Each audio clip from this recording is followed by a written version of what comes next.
Hello everyone and mabuhay! This is a career talk and my name is Dexter Guzman, your speaker for this part of the program. Please lend me your attention as we have our session on Road to the Right Career Choices, Making Sound Career Choice in the New Normal. For this session, here are our objectives. First, differentiate career from a job. Do these words mean the same thing? Well, you will find out later. Second is to identify the ways on how to choose a career in a better way.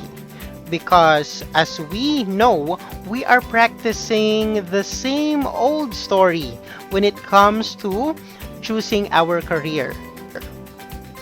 Number 3, set goals to a sound career choice in the new normal.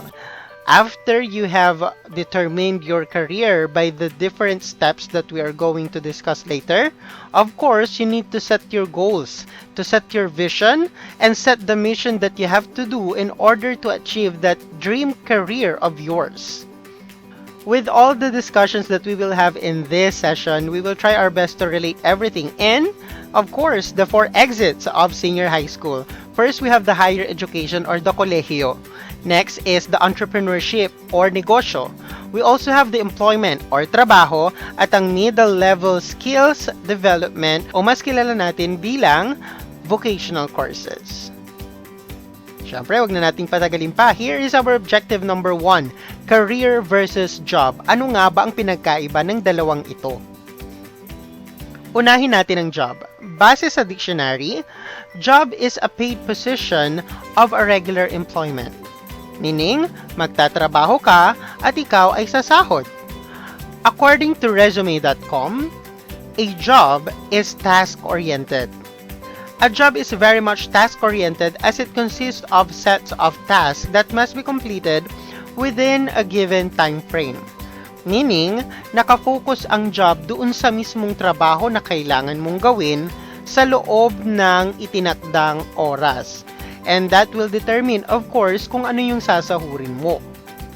Next is, it provides compensation. Whether full or part-time, a job can be seen as a way to make money. Siyempre, alam natin yan. We work to make money in order to pay the bills and attend to our needs, of course. Sometimes, you might have to work in a position that don't necessarily enhance your career prospects in order to make a living as you look for more career-focused opportunities. When we talk about job, it doesn't always mean na related ito dun sa career na napili natin. Minsan kasi, since we still don't have a choice, we still don't have the capability of having that career, namimili tayo ng mga trabaho na kaya nating pasukan kasi kailangan nating magbayad ng mga bills, kailangan nating pakain ng sarili natin. So, we look forward for a job that will compensate us at least appropriately based doon sa job na papasukan natin. Next is, a job can be listed on your resume as an individual experience. Kanina, sabi ko na you can have a job even if it's not related to your career prospects. A job you have had in the past can positively affect your career advancement opportunities by the way it is displayed in your resume. Having work experience, whether full or part-time, can show employers that you are seeking a career path when you can list a series of jobs on your resume. So this time, compared doon sa second component of a job can help you achieve your dream career.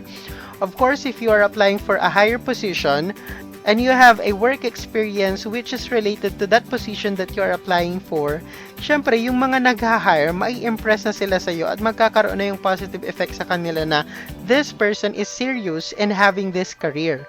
So that is a plus points for you in achieving your career prospect.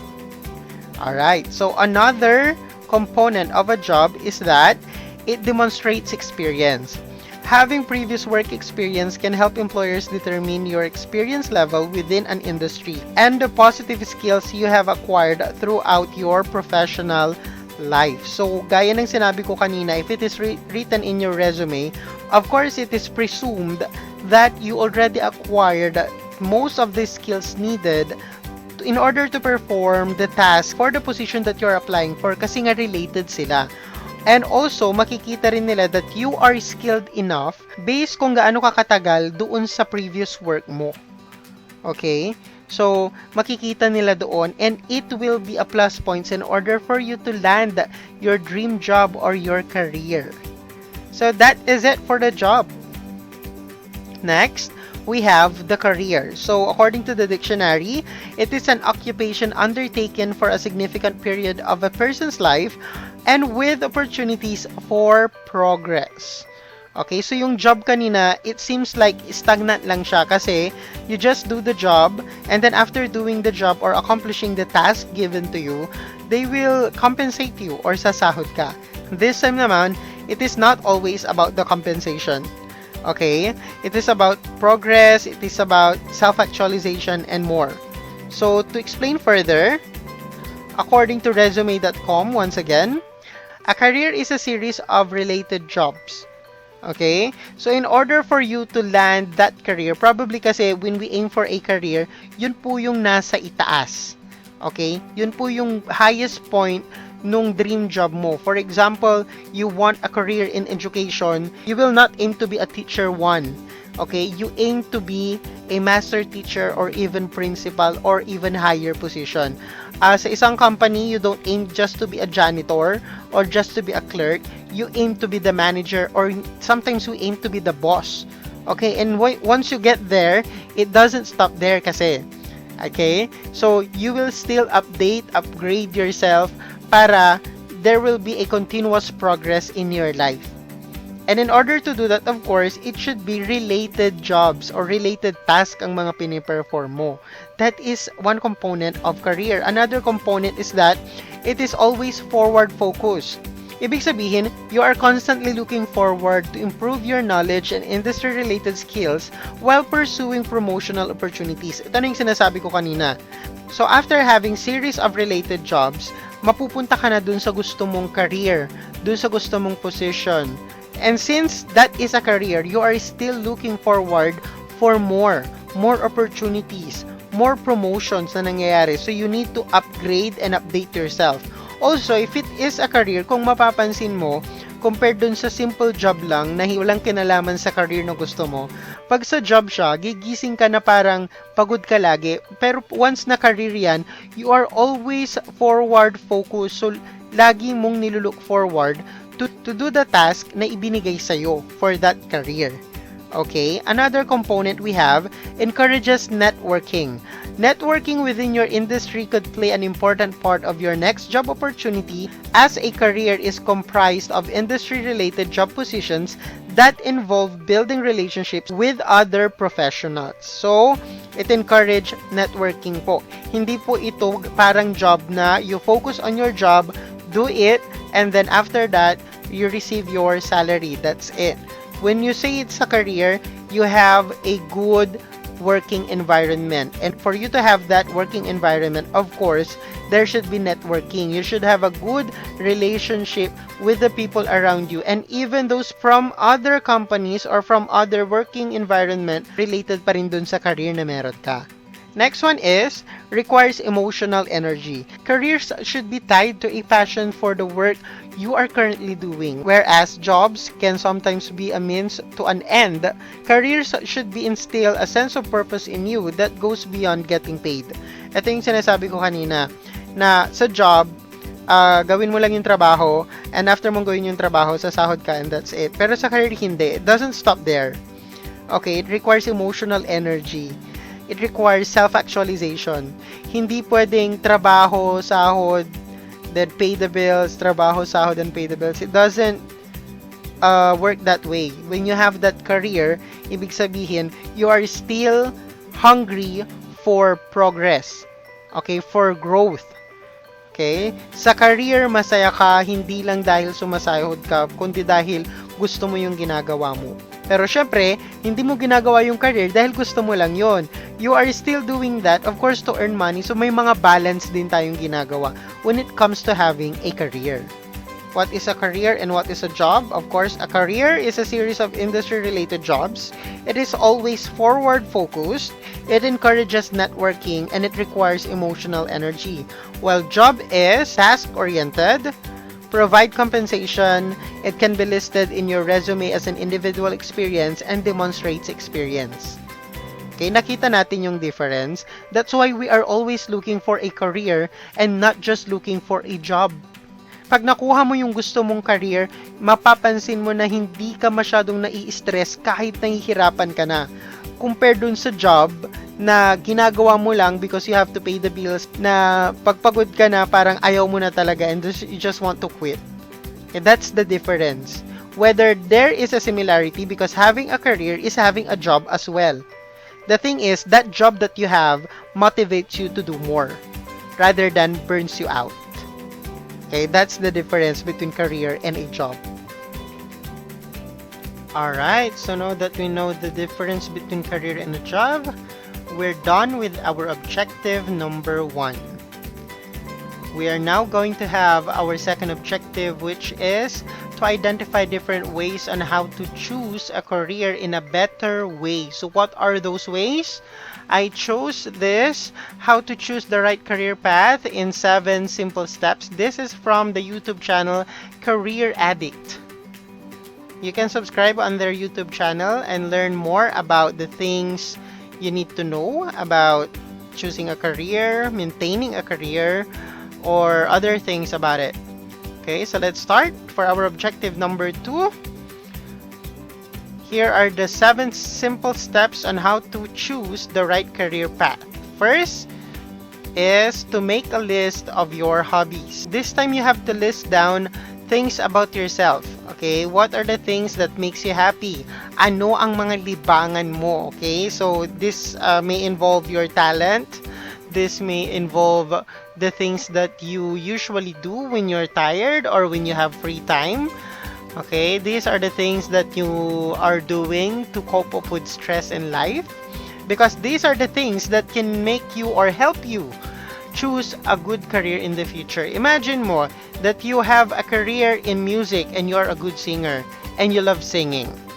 Or isipin mo na lang na you are a good teacher and your hobby is to teach your siblings on their assignments sa school, or other things that makes you happy. It's like social media. You know, mobile gaming as well can be a career in the future. Alright, so that is our first step. You need to make a list of your hobbies. So make sure that you list down those hobbies. Because imagine mo na lang na yung hobby mo is the same with your career.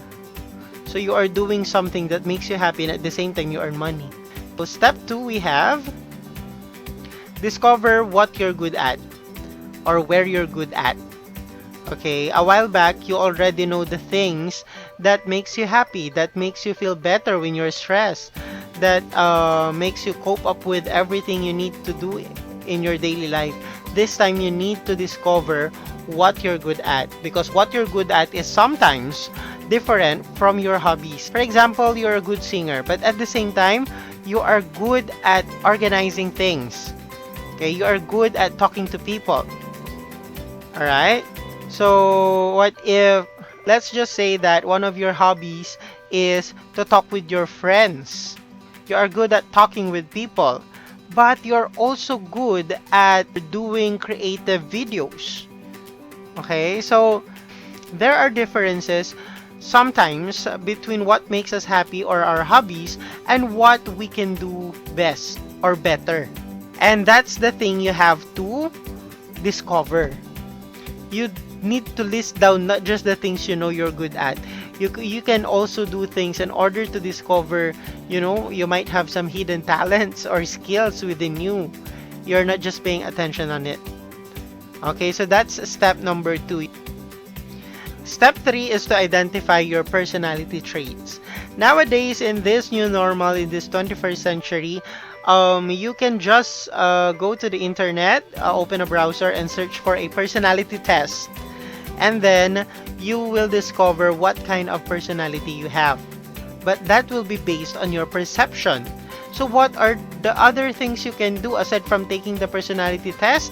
You can interview those people around you, your friends, your parents, your family, or your teachers.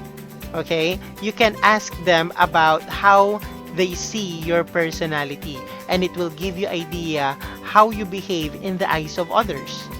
Okay, because most of the time personality test will give you the result but based on the answers coming from you, so that will be your perception about yourself. So it is also good to know the perception of others about you. Step 4: determine what you want out of a career. A while back I've mentioned that of course you are not just working on a career just to earn money, but you are not just also working because you are having fun or you're happy with it. Okay? There should be balance. Why? Because a career should not just make you happy but also gives you what you need. Most of the time it gives you more than enough. And when I say more than enough, I'm not just talking about money, because it doesn't just give you money but also gives you self-satisfaction. So what is your target? Do you want a job that will give you 6 or 7 digits of salary? Do you want a job that can influence others? Do you want a business that can make you rich? Okay, so you need to still determine, not just focus on the task from that specific career, but after doing those tasks, what will you receive? Okay, it's not just about giving when it comes to career. You also need to consider what will you receive, because once you get there, there is a big possibility that yourself is not the only responsibility that you will have. Step number 5: talk to industry expert. So you already determined your hobbies, your skills, you already determined what you can have from that job or career. You already know what kind of personality you have. Now you may consult an expert. It is better that if you have determined the career that you want to have in the future, you will ask someone who is working on that field. If you want to have a career in education, better consult someone who is in the field of education. If you want to have a career in medicine, you can ask someone who is in the field of medicine.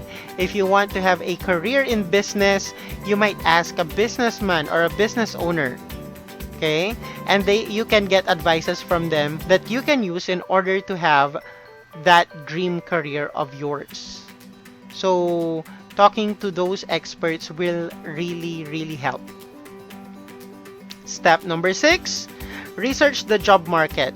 Nowadays, because we have the internet, it is no longer hard or difficult for us to know the updates when it comes to the job market. Learn from the studies conducted on what are the in-demand jobs after 4 years, after 3 years, after 2 years.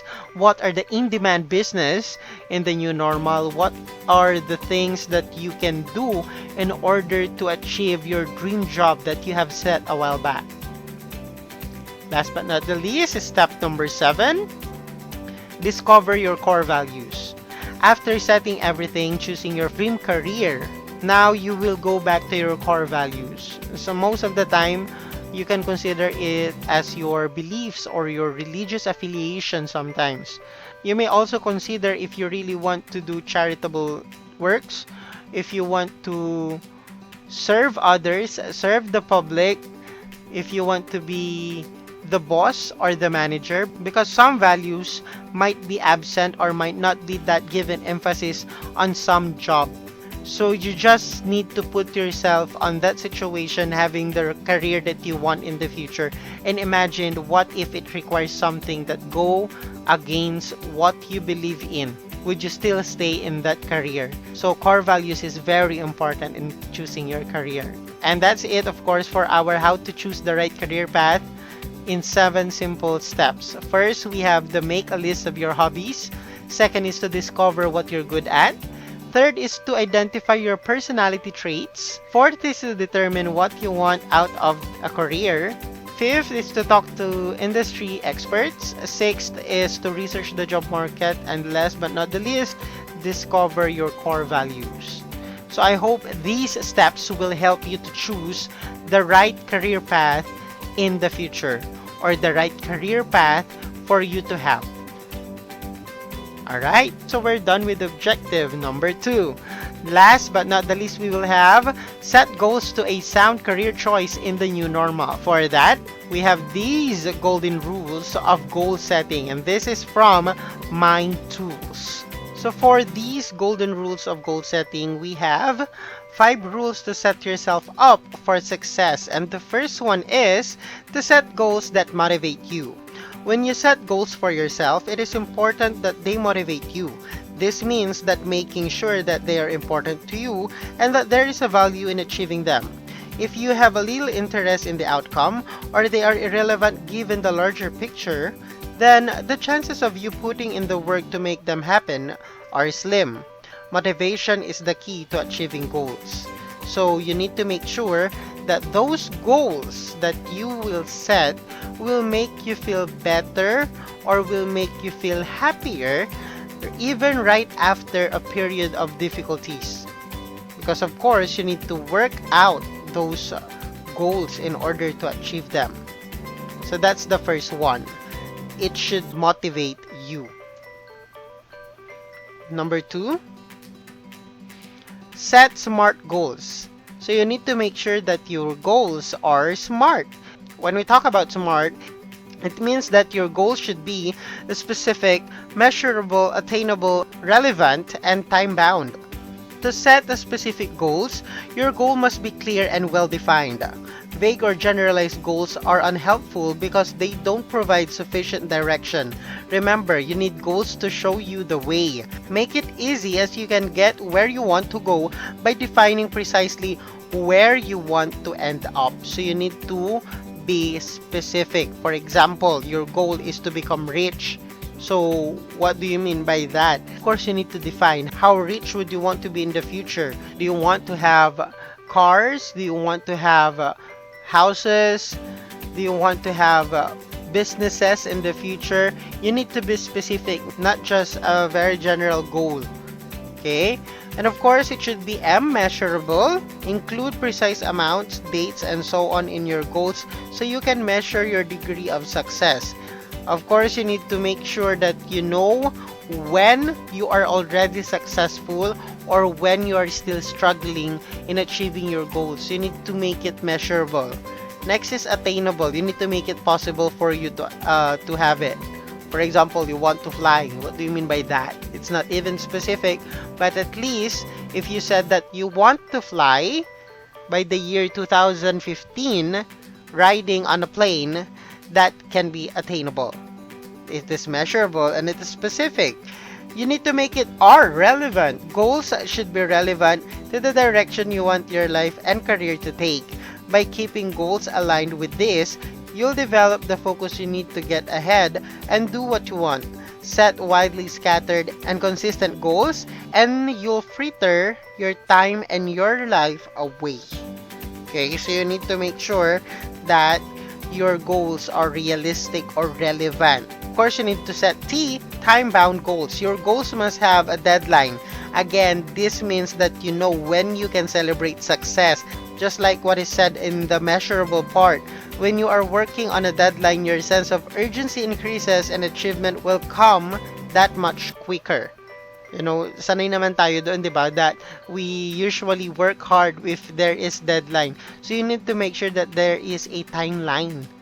Okay? Hindi pwedeng gusto mo lang yumaman in the future. Kailan? Kailan yung future? How many years from now? How many decades? How many months from now would you want that goal of yours to be achieved? Again, number 2, set smart goals. Number 3, set goals in writing. This is very important. Just like on the steps on how you will choose your career, setting goals is really effective if you put it in writing. The physical act of writing down a goal makes it real and tangible. You have no excuse for forgetting about it. Okay, hindi mo siya pwedeng sabihin na anay, nakalimutan mo. As you write, use the word will instead of would like to or might. For example, I will reduce my operating expenses by 10% this year. Not, I would like to reduce my operating expenses by 10% this year. The first goal statement has power that you can see yourself reducing expenses. The second lacks passion and gives you an excuse if you get sidetracked. Okay? Ibig sabihin po, you need to write it for you not to have the excuse of forgetting it. Hindi pwedeng yung goals ko ay nasa puso ko, yung goals ko ay nasa isipan ko na. Remember, yung nasa isipan mo, minsan paglabas mo ng kwarto, pumunta ka ng kusina, and then suddenly, nakalimutan mo yung gagawin mo. Hindi mo alam ba't ka pumunta doon, di ba?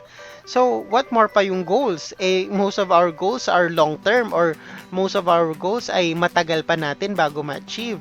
Nasa puso mo. For example, di ba, nung niligawan ka, sinagot mo, tapos, nung naging kayo, maya-maya nag-break kayo, and then you just have another relationship. So, as simple as that. I'm not saying that your relationship is simple.